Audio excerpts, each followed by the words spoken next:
Hello അസ്സലാമലൈക്കും. ഇന്ന് ഞാൻ പെട്ടെന്ന് ആട്ടോ ഒരു നെയ്ച്ചോറും ബീഫ് കറിയൊക്കെ ഉണ്ടാക്കിയെടുത്തത്. അപ്പം ബീഫ് ഉണ്ടാക്കാൻ വേണ്ടി നോക്കിയപ്പോൾ നമ്മുടെ മുളകും പൊടി മല്ലിപ്പൊടിയൊക്കെ തീർന്നിരിക്കുന്നു കേട്ടോ. അപ്പോൾ അതൊക്കെ മേടിച്ച് വെച്ചത് ഇരുന്നായിരുന്നു. അപ്പോൾ അതൊക്കെ ഞാൻ വീണ്ടും അതേ കുപ്പികളിലാക്കി കൊടുത്തു. പിന്നെ നമ്മൾ ബീഫ് നന്നായി കഴുകി കുരുമുളകും പൊടിയും ഗരം മസാലപ്പൊടി ഇഞ്ചി വെളുത്തുള്ളി പേസ്റ്റ് ഒക്കെ ഇട്ടിട്ട് നമ്മൾ ബീഫിനെ അവിടെ വേവിച്ച് വെച്ചു. പിന്നെ നമ്മൾ സവാള തക്കാളി പച്ചമുളക് ഇഞ്ചി വെളുത്തുള്ളി പേസ്റ്റ് ഇതെല്ലാം കൂടി ഒരു പാത്രത്തിലിട്ട് വഴറ്റിയെടുത്തു.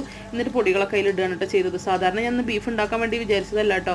നമുക്ക് മണ്ടയാണ് വനമൊക്കെ ലീവ്. അപ്പോൾ ആ സമയത്താണ് നമ്മൾ സാധാരണ മട്ടനും ബീഫൊക്കെ ഉണ്ടാക്കാറ്. പിന്നെ ഇന്നലത്തെ കുറച്ച് മോരുകറിയും മീൻ പൊരിക്കാനൊക്കെ ഉള്ളതുകൊണ്ട് ഞാൻ ഇന്ന് അത് മതിയെന്ന് വെച്ചിട്ട് ഇരിക്കുകയായിരുന്നു. അപ്പോഴാണ് വനമൊക്കെ പറയുന്നത് ഞാൻ ചോറ് കഴിക്കാൻ വരുന്നുണ്ട്, നമ്മുടെ ഫ്രിഡ്ജിൽ കുറച്ച് ബീഫ് ഉണ്ടല്ലോ, നീ അതെടുത്ത് വെച്ചോ എന്ന് പറഞ്ഞപ്പോൾ പിന്നെ എനിക്കൊരു സമാധാനക്കേടാട്ടോ. അവരങ്ങനെ എന്തെങ്കിലും വെക്കാൻ പറഞ്ഞു കഴിഞ്ഞാൽ അപ്പോൾ ഞാൻ വേഗം ബീഫ് എടുത്ത് നന്നാക്കി ഇങ്ങനെ വേവിച്ചു. പിന്നെ നമ്മുടെ തക്കാളിയും പച്ചമുളകൊക്കെ വഴറ്റി അതിലേക്ക് പൊടികളൊക്കെ ഇട്ട് കൊടുത്തു. ബീഫിനെ അതിലേക്ക് ചെരിഞ്ഞു. അപ്പോൾ അത് ഒരു ഭാഗത്ത് സെറ്റായി എന്ന് കണ്ടപ്പോൾ അതേ കുക്കർ തന്നെ കഴുകിയിട്ട് ഞാൻ വേഗം കുറച്ച് നെയ്ച്ചോറും വെച്ചു കേട്ടോ. ബീഫ് ഉണ്ടാകുമ്പോൾ പിന്നെ കുറച്ച് നെയ്ച്ചോറ് നമുക്ക് നിർബന്ധമല്ല. അങ്ങനെ ഞങ്ങൾ ഉണ്ടാക്കി കഴിച്ചു കേട്ടോ.